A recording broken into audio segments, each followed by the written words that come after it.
여러분 주변에 보시면 옷을 잘 입는 분이 계세요. 옷을 참 잘 입는다. 저분은 참 옷을 잘 입는다라고 그렇게 우리가 이야기할 때가 있습니다. 옷을 잘 입는다라는 정의를 우리는 어떻게 내릴 수 있을까? 옷을 입는다라고 하는 것은 기본적으로는 우리 신체를 보호하는 이 물리적인 그 물건이 옷이지 않습니까? 그런데 이렇게 신체만 보호하는 게 아니라 이제 우리 각자 사람마다 취향이 있고 또 성격이 있고 그리고 스타일이 있어서 이 옷을 입는 것이 다른 모양새를 갖춥니다. 거기에다가 이제 화장도 하고 또 액세서리도 하고 이러면서 이 자신을 표현하고 때로는 사회적인 지위를 그리고 때로는 자신의 소속감을 나타내는 이 사회적 현상, 옷을 통해서 이렇게 자신을 드러내는 사회적 현상을 우리가 패션이라 이렇게 이야기합니다. 그러니까 옷이라고 하는 매개체를 통해서 이 나를 표현하고 드러내는 것, 그리고 그 옷과 주변에 조화를 이루는 모든 것들을 우리는 패션 이렇게 이야기를 합니다. 옷이라고 하는 것, 이 옷을 잘 입는다라고 하는 것은 그냥 물건, 이 옷, 물질 이것만 잘 입는 것이 아니라 이 자신의 어떤 신체적인 조건이 있지 않습니까? 신체적인 외형적인 이 모습과 더불어서 또 그 옷을 입는 그 상황, 어떤 때 어떤 옷을 입는가 이런 상황들을 잘 반영하고 또 자기가 가지고 있는 다양한 옷들이 있는데 본인이 생각할 때 내가 아끼는 옷도 있고 내가 그냥 쉽게 평소에 가볍게 입을 수 있는 옷도 있고 다양한 옷들이 있는데 그러니까 나의 스타일 또 그리고 어떤 상황 그리고 내가 가지고 있는 이 다양한 도구들을 통해서 우리가 우리 자신들을 뽐을 내고 가꾸는 것을 우리가 옷을 잘 입는다 이렇게 이야기를 할 수 있겠죠. 옷은 언제든 우리 자신에게 잘 맞도록 코디를 해야 되는 것. 다시 말하면 옷은 잘 어울려야 됩니다. 비싼 옷도 내가 입으면 어울리는 옷이 있고 어울리지 않는 옷이 있습니다. 아무리 좋은 옷이라고 해도 내게 어울리지 않으면 거울 앞에 서서 어울려 보지 않으면 또 사람들이 왠지 어울리지 않는다 그렇게 말을 들으면 그 옷은 잘 입고 싶지가 않죠. 자기만의 스타일이라는 게 있습니다. 가격이나 브랜드보다는 자신의 장점을 살릴 수 있고 단정하고 보완할 수 있는 그런 옷을 입는 능력, 우리가 이제 스타일이라고 이야기를 하죠. 여러분만의 다 스타일이 있습니다. 옷을 입는 스타일들이 있으시죠? 그 스타일이라고 하는 것은 결국에 자기의 어떤 체형이나 평소의 라이프 스타일 이런 것들을 반영하는 것이기도 하지만 어떻게 보면 자신의 그것을 그렇게 가꿀 수 있는 능력을 이야기하기도 합니다. 두 번째 보면 옷 입는 매너라는 게 있죠. 이 매너, 옷 입는 센스라고 하는 것이 있습니다. TPO라고 그렇게 이야기를 하더라고요. 줄여서 앞자로 TPO. 그러니까 타임과 플레이스, 장소와 그리고 occasion, 이 상황, 이 세 가지가 조화를 이루면서 이 옷을 매너 있게 입는 것. 그러니까 자신이 그 시간이라는 게 있잖아요. 어떤 시간일까? 밤에는 잠옷 입어야 되지 않겠습니까?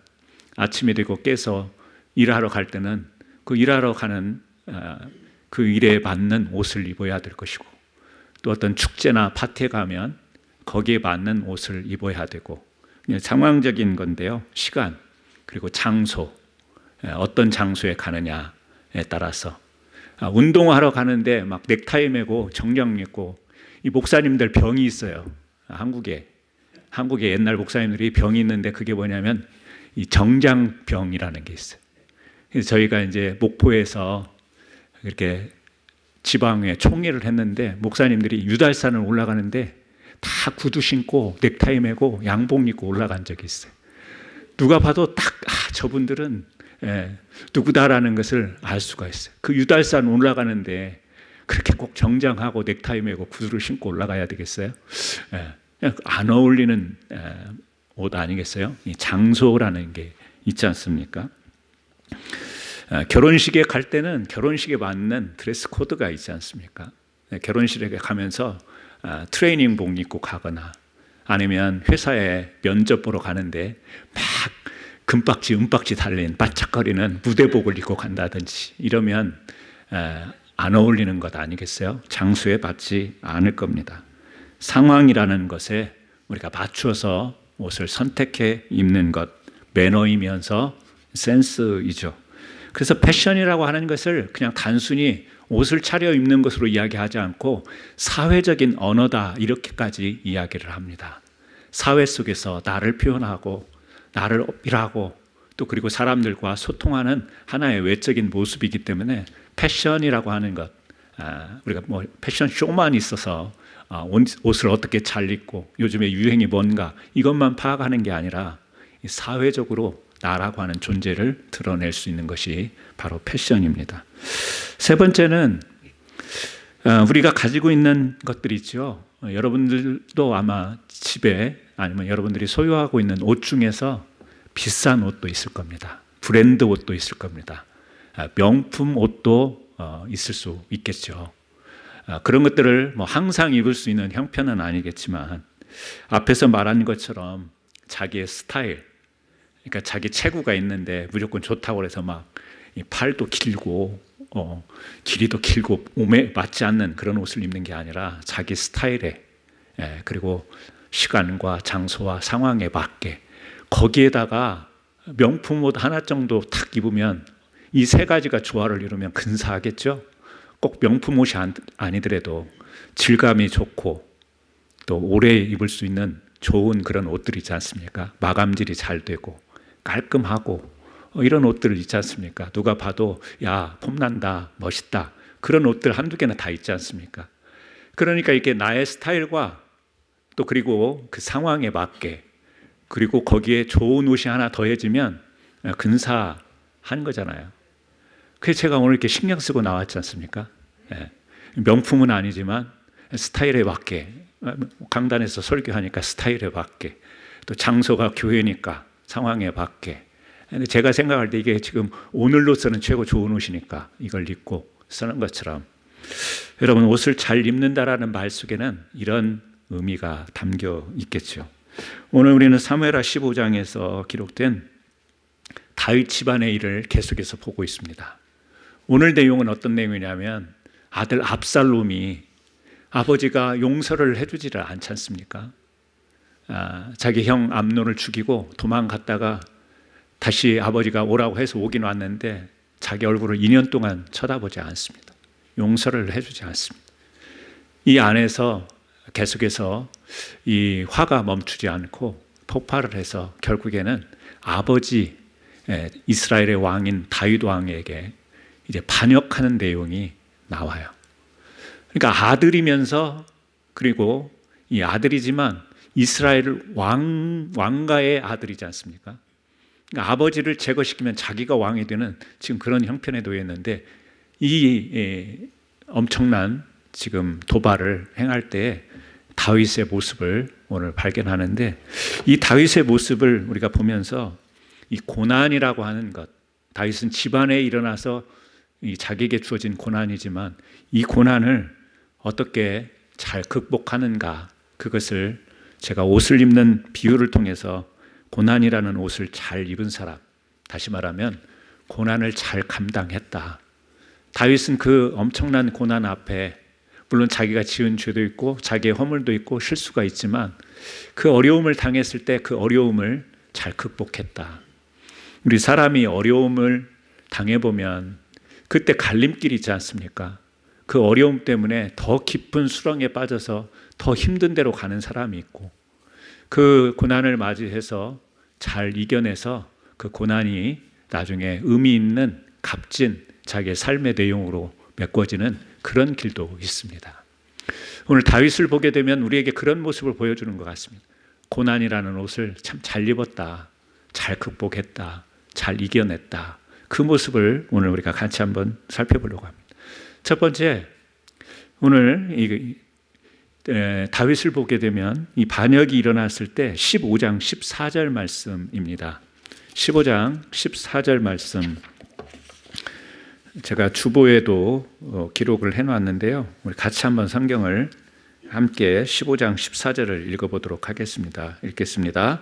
다윗이 예루살렘에 함께 있는 모든 신하에게 이르되 일어나 도망하자. 그렇지 아니하면 우리 중 한 사람도 압살롬에게 피하지 못하리라. 빨리 가자. 두렵건대 그가 우리를 급히 따라와 우리를 하고 칼날로 성읍을 칠까 하노라. 이스라엘의 왕입니다. 그런데 왕의 입에서 이런 말이 나옵니다. 일어나 도망하자. 빨리 도망하자. 빨리 가자. 두렵다. 이스라엘의 왕의 입에서 이런 이야기가 나옵니다. 어떤 왕입니까? 하나님의 기름 부은 왕입니다. 그냥 세상의 왕이 아니라 하나님이 기름 부어서 세운 왕이에요. 그런데 지금 자기 아들 압살롬이 반란을 일으키니까 지금 이 다급한 상황에서 보여주는 모습이 뭐냐면 도망치는 모습이에요. 도망가요. 사람들은 그렇게 이야기할 수 있겠죠. 왕이 채통이 있지. 아니면 그렇게 반란을 일으키면 그래도 다윗 편에 지금까지 그 밑에 수하에 많은 군사도 있을 텐데 끝까지 한번 싸워봐야지. 비겁하게 도망치냐? 또 그리고 자기만 도망치는 게 아니고 사람들에게 도망하자 이렇게 외치면서 도망하냐? 이렇게 이야기할 수도 있지 않겠습니까? 여기에서 우리는 다윗의 스타일을 발견하는 거예요. 다윗의 자기다운 모습을 우리는 이 구절 속에서 보게 되는 겁니다. 다윗의 스타일이 뭐예요? 다윗의 자기다움이 뭐예요? 다윗은 비겁하게 도망가는 모습이긴 하지만 자신이 처한 지금 상황을 정확히 인식을 하고 있습니다. 왜 그렇죠? 자신의 과거의 죄 있잖아요. 밧세바를 범했던 그 죄, 자기의 충성스러운 신하 우리아를 죽이게 한 죄. 그래서 이미 선지자를 통해서도 말씀을 들었잖아요. 하나님이 어떻게 하겠다고? 용서하시지만 그 죄값을 치르게 하겠다고 이미 말씀을 한 거예요. 그 말씀은 말씀이고 지금 압살롬의 반역은 반역이 다 따로 생각하지 않습니다. 하나님의 말씀과 자기 일어나는 현실, 자기의 처해 있는 상황, 자신의 입장, 이것을 다 연결해서, 다시 말하면 하나님의 말씀과 자신의 상황을 연결해서 다윗은 생각하기 때문에 자신의 처지를 아는 거예요. 자신의 지금 입장을 아는 겁니다. 이 전쟁은 내가 인간적으로 이길 수 있는 싸움이 아니다. 내가 버티면, 그리고 대항하면, 내 수중에 있는 군사를 동원하면 압살롬 정도는 막을 수 있다. 이런 인간적인 지금 싸움이 아니라는 것을 다윗은 아는 겁니다. 이것은 하나님이 내게 주시는 징계다, 심판이다, 이런 생각이 다윗에게는 더 앞섰던 거죠. 그러나 그 하나님의 심판이라고 하는 것이 영원한 형벌이 아니라는 것도 다윗은 압니다. 자신에게 이런 어려움이, 고난이 닥쳤지만 하나님은 나를 사랑하기 때문에 지금 이 대가는 치르지만 나를 붙드시는 하나님이라고 하는 그 확신은 놓치지 않습니다. 그렇기 때문에 왕 같으면, 예전 같으면 도망치자 이런 말을 못할 것 같은데, 빨리 가자 이런 말을 자신 있게 못할 것 같은데, 여기서는 어떻게 보면 우리가 볼 때 당당해 보이는 것 같기도 하고, 전혀 거스림 없이 도망치자, 어서 일어나서 도망치자 이런 말을 할 수 있는 것. 왜 그렇죠? 고난이 맞긴 합니다. 어려움이 맞긴 합니다. 그런데 그 고난을 주신 것도 하나님이실 때, 그 하나님이 이 고난을 통해서 나를 궁지에 몰아넣으려고 하시는 하나님은 아니라는 것을 알기 때문에 도망침이 부끄러운 게 아니고, 수치스러운 게 아니고, 창피한 게 아니고, 이것이 너무 황당하다, 내게 황당한 일이다, 아니 끝까지 버텨야지, 말씀이 기억날 거 아니에요. 하나님이 다윗에게 그 말씀을 기억하면서도 이건 내 스타일이 아니야, 내 모습이 아니야, 도망치는 것은 내 모습이 아니야, 압살롬이 반역을 일으키는 일은 있을 수가 없어, 계속해서 자기에게 도전적인 마음을 가지고 있다 보면, 계속해서 도망치지 않고 밀어붙이게 된다면 어떤 충돌이 일어나겠습니까? 하나님의 말씀, 자신의 처지, 그것을 감정으로, 아니면 자기의 현실을 수용하지 못하는 마음으로, 내가 누군데, 내가 왕인데, 내가 왕년에 이렇게 싸웠는데 라는 것을 계속 고집하다 보면 여러분 그 고난을 잘 감당하지 못하는 모습이 되는 거죠. 우리에게도 작은 고난, 큰 고난이 있을 텐데 그 고난을 우리가 잘 이겨내는 방법은 뭐냐면 부인하는 게 아니에요. 이 고난이 내 삶 속에, 내 인생에 찾아온 것 나는 인정할 수 없어. 그것은 고난의 옷을 잘 입는 것이 아닙니다. 고난이 있지만 이 고난을 내가 통과하고 나면 하나님이 새로운 은혜로 나를 거듭나게 하실 것이다. 이 고난이 너무 쓰고 너무 아프고 너무 답답하지만 내가 겸손으로 이 상황을 견뎌내겠다. 여러분, 그런 고백이 여러분의 스타일이 되기를 바랍니다. 그런 고난의 옷을 입으셔야 그 고난을 진정으로 이겨내는 것이고 감당하는 것이지, 이 고난을 내가 어떻게든 이겨낼 거야, 버틸 거야, 내가 누군데 자존심 상하게 이런 고난 앞에 내가 무릎을 꿇어 이렇게 나가면 여러분, 그것은 여러분에게 맞지 않는, 그리스도인에게 맞지 않는, 기도하는 사람에게 맞지 않는 옷이라는 사실을 기억하시면서 오늘 또 고난의 옷이 우리에게 주어졌다면 잘 입는 저와 여러분 되기를 주님의 이름으로 축원합니다. 두 번째 보게 되면요, 분위기, 상황 판단을 다윗이 잘 하게 됩니다. 15장 25절에서 26절 우리가 오늘 함께 읽었던 내용인데요. 다시 한번 보겠습니다. 다시 한번 읽어볼까요? 왕이 사독에게 이르되 보라, 하나님의 궤를 성읍으로 도로 베어 가라. 만일 내가 여호와 앞에서 은혜를 입으면 도로 나를 인도하사 내게 그 궤와 그 신대를 보시리라. 그러나 그가 이와 같이 말씀하시기를 내가 너를 기뻐하지 않는다 하시면 종이 여기 싸우니 선히 여기시는 대로 내게 행하시옵소서 하리라. 무슨 이야기냐면 사독사장이 다윗이 도망칠 때 법궤를 가지고 가도록 그렇게 권유를 하는 거예요. 법궤가 뭐죠? 하나님의 말씀. 다시 말하면 이스라엘 백성들에게는 이 법궤가 하나님의 임재를 나타냈기 때문에 블레셋에게 빼앗겼던 그 법궤를 다윗이 그렇게 애를 써서 다시 도로 찾아왔지 않습니까?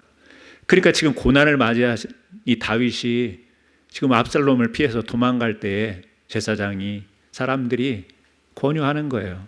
도망치더라도 이 법궤와 함께 가십시오. 법궤를 가지고 가십시오. 그랬더니 다윗이 지금 뭐라고 대답하냐면 나는 가지고 가지 않겠다. 왜요? 그 법궤가 나를 지켜주는 것이 아니다. 지금 그런 의미 아니겠어요? 그러면서 뭐라고 이야기하냐면 법궤가 하나님의 임재를 나타내고 또 하나님의 말씀을 의미하기는 하지만 하나님의 실체는 아니잖아요. 근데 지금 다윗은 뭐라고 이야기하냐면 하나님이 나를 기뻐하지 아니한다면, 하나님이 나를 긍휼히 여기신다면, 다시 말하면 하나님의 손에 달려있는 거지 내가 이 법궤를 가지고 간다고 해서 이 도망치는 위험으로부터 이 법궤가 나를 지켜주는 게 아니야. 하나님이 벌하시려면 벌하시는 거고 하나님이 지켜주시려면 지켜주는 거지. 그러니까 이 법궤를 가지고 가는 것은 그거는 하나님께 기쁜 일이 못 될 것 같아. 나는 하나님께 맡기겠어 라고 하는, 전적으로 이 지금 주어진 상황을 다윗은 잘 파악한 거예요. 이 고난의 상황을 제대로 파악을 한 겁니다. 왜요? 하나님으로부터 온 고난, 하나님으로부터 집안에 임한 이 고난, 그래서 그 결론도 하나님의 손에 맡겨야 돼. 이게 다윗이 지금 하나님의 섭리를 수용하는 영적인 센스, 믿음의 센스. 여러분, 이런 상황 판단이 우리에게 굉장히 중요하다고 생각이 됩니다. 우리에게 주어진 모든 상황들 속에서 이 판단을 잘못하게 되면 여러분, 법궤가 무기가 될 수 있나요? 법궤가 자기를 보호하는 이 방패와 창이 될 수 있나요? 근데 그렇게 착각을 한다면, 그래, 맞다, 이 법궤라도 가지고 가야 내가 좀 마음이 놓일 것 같다, 안심할 수 있을 것 같다, 실제로 나를 지켜줄 것 같다. 우리 신앙생활에요, 우리도 모르는 사이에 그런 것들이 있을 때가 있습니다. 하나님께 맡기는 신앙보다는 이 내가 도구 삼는 것에 의해서 나를 보호하고 나를 영위하려고 하는 거였어요. 내가 열심히 봉사를 많이 하면 그것이 나를 지켜줄 거야. 내가 열심히 무언가를 이렇게 섬기면 그것이 나를 안위해 줄 거야. 여러분, 하나님이 그 모든 것들을 다 보고 인정하시며 우리에게 격려하시기는 하지만 그 도구 자체가 저 밖에 누가 한번 좀 나가주시면 좋겠네요. 놓고 하니까. 예. 그 도구 자체가 우리를 지켜주는 안위의 도구는 아니다라고 하는 것. 그래서 오늘 이 다윗의 판단은 정확했습니다. 주께서 선히 여기시는 대로 내게 행하시옵소서라고 하는 거예요. 주께서 선히 여기시는 대로 내게 행하시옵소서. 여러분, 오늘 이 고백은 이 고난을 불행한 사건으로 보지 않고 하나님의 섭리로 받아들이는 귀한 믿음의 센스입니다. 우리 사랑하는 성도 여러분, 그리고 우리가 늘 믿음의 생활을 하면서 이와 같은 은혜가 저와 여러분에게 있기를 주님의 이름으로 축원합니다. 세 번째 우리가 보게 되면요, 우리가 아까 옷을 잘 입는 것처럼 그렇게 이야기를 했는데 내 스타일에 맞아야 되는 것이고, 또 그리고 상황을 잘 판단해야 되는 것이고, 또 하나는 자기가 가지고 있는 도구, 이것을 최대한으로 잘 활용하고 또 쓸 줄 알아야 된다고 이야기를 했죠.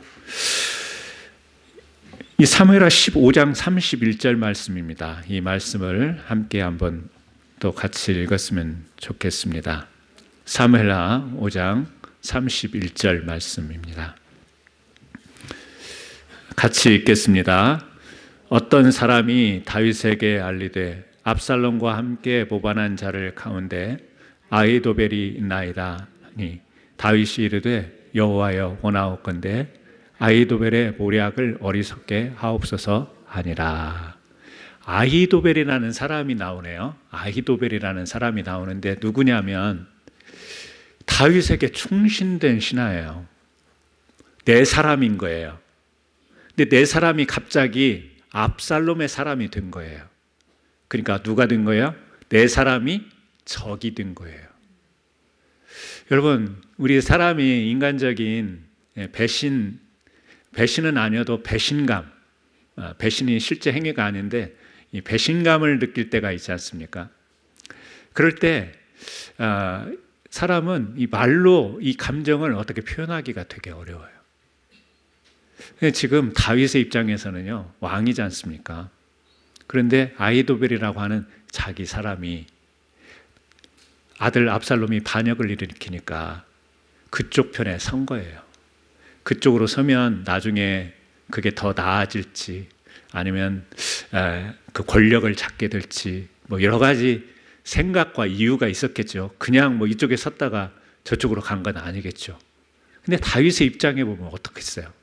아니 저럴 수가, 아니 저럴 수가, 이거는 얌전한 말이고요, 여러분이 잘하는 말이죠. 아니 저놈이, 아니 저 뭐가 폭발할 거 아니에요. 막 나올 거 아니에요. 다윗이 지금 그 상황이에요. 근데 다윗은 뭐라고 이야기하고 있어요? 성경이니까 그런지, 근데 성경이 그렇게 막 세련되게 숨기지는 않는 것 같아요. 뭐라고 이야기를 하죠? 원하건대 아히도벨의 모략을 어리석게 하옵소서. 뭘 하나요? 저 어리석은 놈, 멍청한 놈 욕을 했나요? 아니면 기도했나요? 기도했습니다. 어떻게 해요?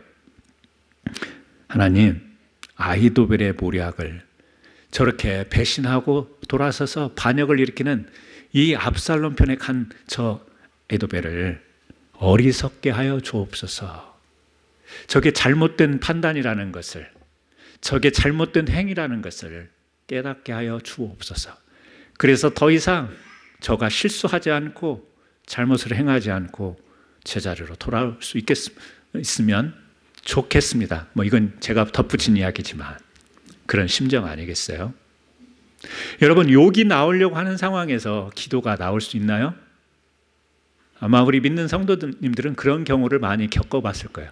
이런 막 하다가 주여 그러면서 막 주먹을 쥐고 막 욕하려고 하다가 어리석게 하옵소서, 이게 되냐고요. 잘 안 되지.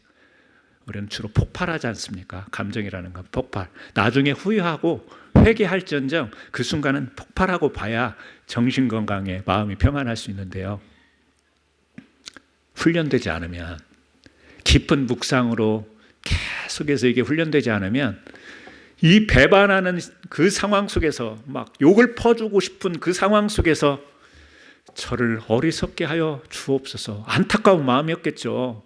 정말 힘든 마음이었겠죠. 그러지만 그렇게 기도하잖아요. 이게 다윗이 가진 도구였어요.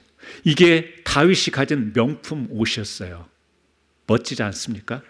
스타일, 상황 속에서 자기의 최고의 옷, 최고의 도구, 최고의 무기, 그건 뭐였어요? 기도였습니다. 짧은 기도였습니다. 한마디 기도였습니다. 복잡하게 자신의 심정, 상황 설명하지 않는 짧은 기도였어요. 아히도벨의 모략을 어리석게 하옵소서. 이게 명품이라니까요. 여러분, 우리 믿음의 삶 가운데 뭘 자랑하시겠어요? 뭘로 여러분을 멋지게 꾸미시겠어요? 뭘로 여러분의 패션을 가꾸겠어요? 우리 성도님들에게는 오늘 말씀을 보면 기도인 줄 믿으시기를 바랍니다. 어떤 기도요? 짧은 기도. 짧은 기도. 그리고 이와 같은 기도. 하나님, 저 불쌍한 죄인을 어리석게 하옵소서. 그럼 하나님이 그래, 이 아히도벨아, 너 어리석어 버려라, 막 이렇게 응답을 주실까? 근데 다윗도 하나님의 마음이었을 것 같아요. 어떤 마음이에요? 회복시키는 마음. 아히도벨이 어리석게 멍청하게 되고 바보가 되도록 하는 기도가 아니라 저 사람이 자기의 위치를 지킬 수 있도록 인도하옵소서. 그 기도는 아히도벨에게만 이 상황 속에서 아히도벨을 향해서 하는 기도 같지만 자기를 위한 기도이기도 해요. 하나님, 내 상황을 제대로 제 위치로 돌려 주옵소서. 이렇게 도망쳐야 되겠습니까? 이렇게 부끄러움을 당해야 되겠습니까? 하나님이 원래 세워주신 자리로 내가 죄악길로 빠졌었고 곁길로 갔었지만 나를 제대로 된 길로, 어리석은 길로 가지 않고 제대로 있게 하옵소서. 이것은요, 아히도벨을 위한 기도뿐만 아니라 자기를 위한 기도이고 이스라엘 백성을 위한 기도이고 이스라엘 민족과 나라를 위한 기도이기도 한 거예요. 여러분, 오늘 우리 삶에도 이 왕의 지위처럼 좋은 것들이 있을 수 있습니다. 그것은 바로 하나님의 자녀된, 좀 우리 이야기로 하면 성도, 이 성도의 특권으로 우리가 세상이 가지지 못한 명품도 있습니다. 무기도 있습니다. 뭡니까? 기도입니다. 이 기도로 여러분을 자신을 꾸미는, 또 뽐내는 멋있는 우리 성도님들이 됐으면 좋겠습니다. 말씀을 마칩니다. 고난의 옷, 우리에게 고난이 주어질 때 여러분들이 그것을 피하려고 하거나 기도를 할 때 악을 쓰면서 정말 우리가 몸부림치면서 이 고난을 피하게 해달라고 기도하는 것도 하나님 앞에 간구하는 기도이겠지만 이 고난이 어떤 고난인지를 우리가 잘 기억하고 그리고 겸손한 마음으로 그 주어진 상황 속에서 시간, 장소 분별하고 그리고 하나님이 주신 기도의 도구를 통해서 여러분 그 고난을 잘 이겨낼 수 있는 정말 우리 귀한 성도님들이 됐으면 참 좋겠습니다. 말씀으로는 그럴듯한데 실제 삶으로 살다 보면 이것이 아까 욕을 할 수 있는 상황에서 조용히 짧은 기도를 드릴 수 있는 것이 어려운 것처럼 쉽지 않을 수 있습니다. 겸손과 기도의 옷으로 갈아입고 여러분, 여러분에게 안 맞는 옷, 맞지 않는 옷은 제발 버리세요. 이건 저한테 하는 말이에요. 안 맞는 옷은 이제 버려야 돼요. 못 입어요. 근데 아까워가지고 제가 못 버려요. 여러분에게 안 맞는 옷들이 있습니다. 버티는 거, 악쓰는 거, 괜히 고집 부리는 거, 그건 우리에게 안 맞는 것입니다. 다 버리시고요. 오늘 말씀을 통해서 주신 것으로 정말 어디를 가든지 참 저분 멋지다. 저분 세련됐다. 저분 참 패션 감각이 있다. 저분 영적 감각이 있다. 저분 하나님이 주신 은혜를 정말 멋있게 감당한다. 이런 소리를 듣는 저와 여러분 되기를 주의 이름으로 제가 축원합니다. 그러면 크게 아멘 하세요. 축원합니다. 이렇게까지 해야 돼? 우리 같이 한번 기도하겠습니다. 짧지만 우리 같이 한번 오늘 들은 말씀을 통해서 하나님, 우리에게도 큰 고난도 있고 작은 고난도 있겠지만 잘 극복하는 지혜와 은혜와 겸손을 주시고 어떤 상황 속에서도 지치고 낙심하지 않고 또 그리고 하나님이 주신 기도로 다른 쓸데없는 것을 구하는 기도가 아니라 이 상황을 잘 이겨내는 기도가 우리에게 있게 하옵소서. 우리 잡지만 같이 한번 기도하고 말씀을 마무리하겠습니다. 사랑과 은혜가 풍성하신 하나님 아버지, 오늘 저희가 다윗 왕의 이야기를 듣고 하나님 고난을 바라보는 새로운 시각을 저희들이 함께 배우기 원합니다. 저희들이 종종 삶의 어려움을 단순한 불행한 사건으로 여길 때가 많고 피해야 될 고통스러운 짐으로 여길 때가 많은데, 그러나 다윗이 압살롬의 반란이라는 이 혹독한 고난의 옷을 입었을 때 그것이 자신을 징계하고 연단하시는 하나님의 섭림을 인정하면서 머리를 숙이고 왼발로 도피하는 비참한 상황 속에서도 죄를 인정하고 겸손히 낮아지는 그 믿음의 그 영적인 스타일을 잊지 않았음을 저희들이 살펴봤습니다.